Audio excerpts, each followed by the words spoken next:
ఓం విదురాయ నమః. సమస్త సమంగళాని సంతు, సర్వే జనా సుఖినో భవంతు. అందరికీ మరోసారి నమస్కారం తెలుపుకుంటూ, నేను ఇదివరకు చేసిన 2 వీడియోలకు అనుబంధంగా మరి ఈ యొక్క వీడియోని చేస్తున్నాను. స్పెషల్గా నా ఫోకస్ అంతాను ఈ విజయవాడ ఏపీఎఫ్సి వారు రాసిన లేఖ, అది 12/3/24 నాడు రాసిన లేఖ సెంట్రల్ గవర్నమెంట్కి, అంటే సెంట్రల్ ప్రావిడెంట్ ఫండ్ కమిషనర్కి రాస్తూ, మీరు ఆల్ సెంట్రల్ పబ్లిక్ సెక్టర్ అండర్టేకింగ్స్కి కానీ లేకపోతే స్టేట్ పబ్లిక్ అండర్టేకింగ్స్కి కానీ మీరు ఈ హయ్యర్ పెన్షన్ని నిలుపుదల చేయాలి. ఎందువల్ల అని చెప్పానంటే, వారు హయ్యర్ వేజెస్ మీద కాంట్రిబ్యూషన్ ఏదైతే ఉందో ఇల్లీగల్గా చేశారని మాట్లాడుతున్నారు. అయితే ఇల్లీగాలిటీ అనేది ఒక గవర్నమెంట్ ఉద్యోగి పరిధిలో ఉండదు. ఒక గవర్నమెంట్ ఉద్యోగి ఏ విషయాన్ని కూడా ఇల్లీగల్గా ఉందని కానీ లీగల్గా ఉందని కానీ మాట్లాడటానికి వీలేదు. కేవలం జ్యుడిషియరీకి సంబంధించిన విషయమే. జ్యుడిషియరీ మాత్రమే లీగలా అనేది అది దాన్ని నిర్ధారణ చేస్తుంది. కాబట్టి సదరు ఆఫీసర్ గారికి నేను నివేదన చేసేది ఏంటంటే, మీరు వాడిన ఈ ఇల్లీగల్ కానీ లీగల్ కానీ అన్న పదం సరైనదా కదా మరొకసారి మీరు పరిశీలించుకోమని చెప్పి నేను అడుగుతున్నాను.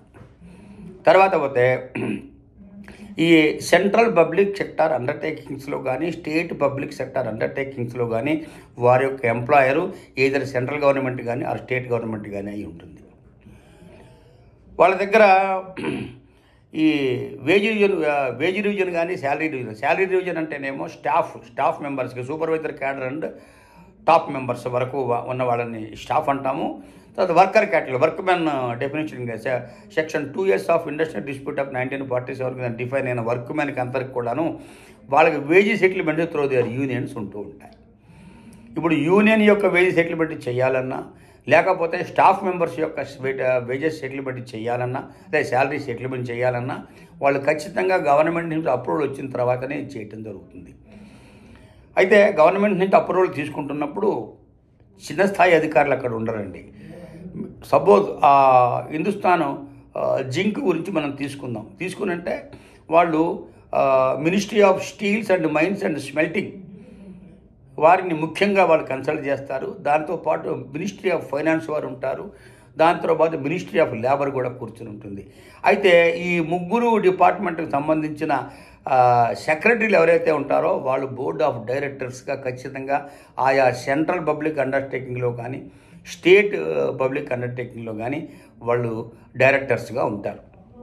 డైరెక్టర్స్గా ఉంటూ ఈ యొక్క వ్యవహారాన్ని మొత్తము వాళ్ళు నడుపుతారనమాట.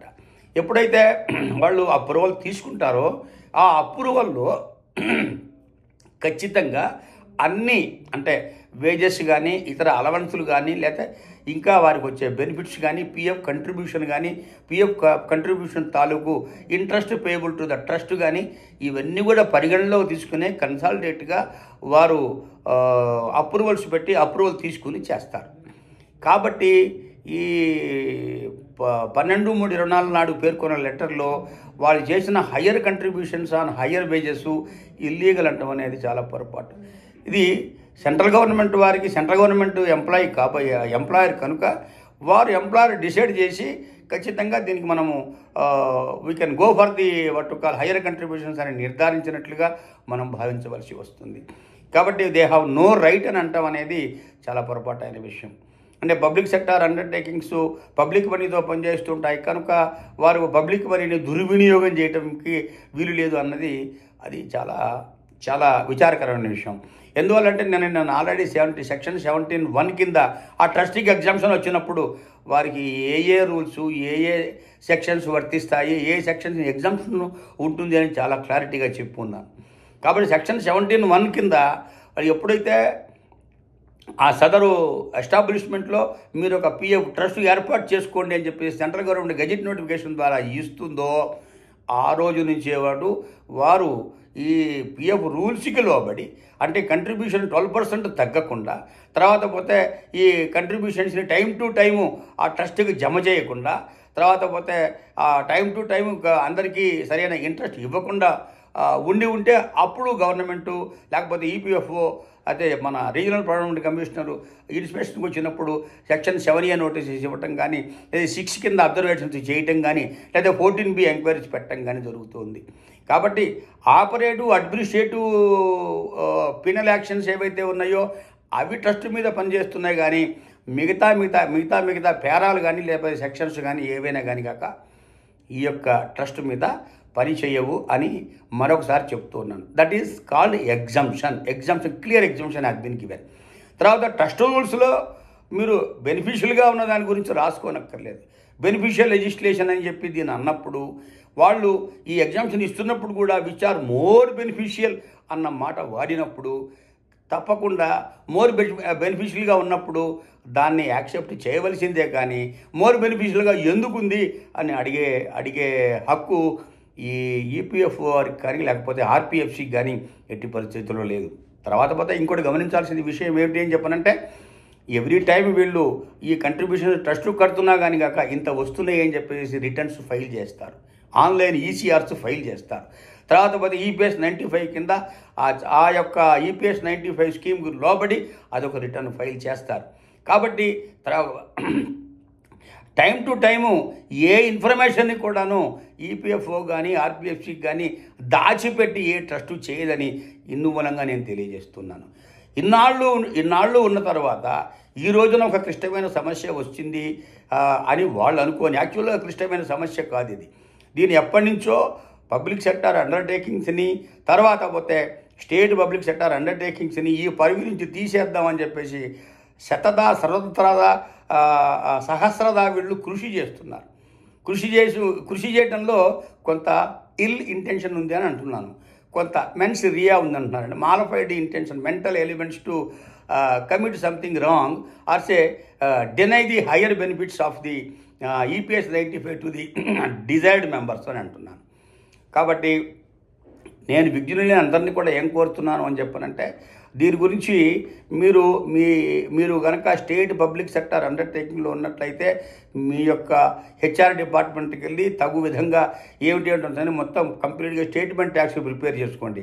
అదేవిధంగా సెంట్రల్ గవర్నమెంట్లో ఉన్న పిఎస్సి వాళ్ళని కూడా నేనేం కోరుతున్నానంటే, మీరు వెళ్ళి మీ హెచ్ఆర్ డిపార్ట్మెంట్స్లో అసలు మనకి ఈ వేజెస్ ఎలా రివిజన్ అవుతున్నాయి, దాంట్లో ఈ హయ్యర్ వేజెస్ గురించి మెన్షన్ అయ్యి దానికి బడ్జెటింగ్ సరిగ్గా వచ్చింది లేదా ఇవన్నీ చూసుకుంటూ స్టేట్మెంట్ ఆఫ్ ఫ్యాక్ట్స్ ప్రిపేర్ చేసుకుని తయారుగా ఉండండి. ఎందుకంటే ఏనాటికైనా ఇది ఖచ్చితంగా ఇది మళ్ళా తిరగదోడి దీని మీద ఆల్రెడీ ఒక లెటర్ వెళ్ళింది కాబట్టి తర్జన జరుగుతున్నట్టుగా నాకు తెలుస్తోంది. కానీ నాకు ఆ కర్ణాకర్ణిగా ఇంకొక విషయం ఏం తెలిసిందంటే, వారికి ఒక standing committee central government central లెవెల్లో ఉందట. ఎవరికి? ఈపీఎఫ్ఓ వారికి వీరు ఈ లెటర్ని రిఫర్ చేసినప్పుడు వారు ఏకపక్షంగా దాన్ని కొట్టివేశారు. ఇది చెల్లదు అని చెప్పారట. బట్ దీనికి సరైన ఆధారిత ఇన్ఫర్మేషన్ నా దగ్గర లేదు, కానీ కర్ణాకర్ణిగా వచ్చింది. అది కూడా మనకి ఊరటగా ఉంటున్న ఉద్దేశంతో నేను చెప్పడం జరుగుతోంది. హవెవర్ మనము పట్టు వదలని విక్రమార్కుడి మాదిరిగా వాళ్ళు ఏ విధంగా చేస్తున్నారో మనం కూడా పట్టు వదలని విక్రమార్కుడి మాదిరిగా విజయం పొందే వరకు చివరి వరకు కూడాను మనం కూడా దీని మీద సరైన అవగాహన ఉంచుకొని సరైన కోణంలోంచి సరైన పద్ధతిలో సరిగ్గా లెజిటిమేట్గా ఏది మన హక్కు ఉంటుందో దానికి దగ్గరగా వెళ్ళటానికి, తర్వాత మన employees provident funds and miscellaneous provident act యొక్క ప్రొవిజన్స్కి కూడాను మనకు ఫేవరబుల్గా ఎలా ఉంటాయో సమర్థించడానికి, ఎలా ఉంటాయో విశ్లేషించడానికి ఈ కార్యక్రమం చేస్తూ నేను ముందుకెళ్తూ ఉన్నాను. కాబట్టి దయచేసి అందరినీ కోరేది ఏమిటి అని చెప్పనంటే, ఏ విషయాన్ని మీరు తేలిగ్గా వదలవద్దు, ఏ విషయంలో కూడా జాప్యం చేయవద్దు.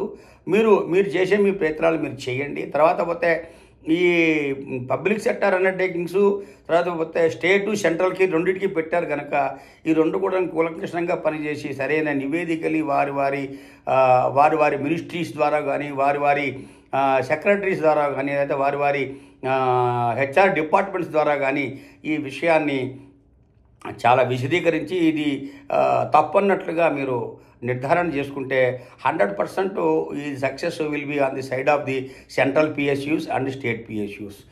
ఇంకొక మంచి ఇన్ఫర్మేషన్ నాకు దొరికినట్లయితే లేదా మంచి ఇన్ఫర్మేషన్ విశ్లేషణ చేయాలని నాకు అనిపించినట్లయితే మళ్ళా మీ ముందుకు ఇంకో వీడియో ద్వారా వస్తాను.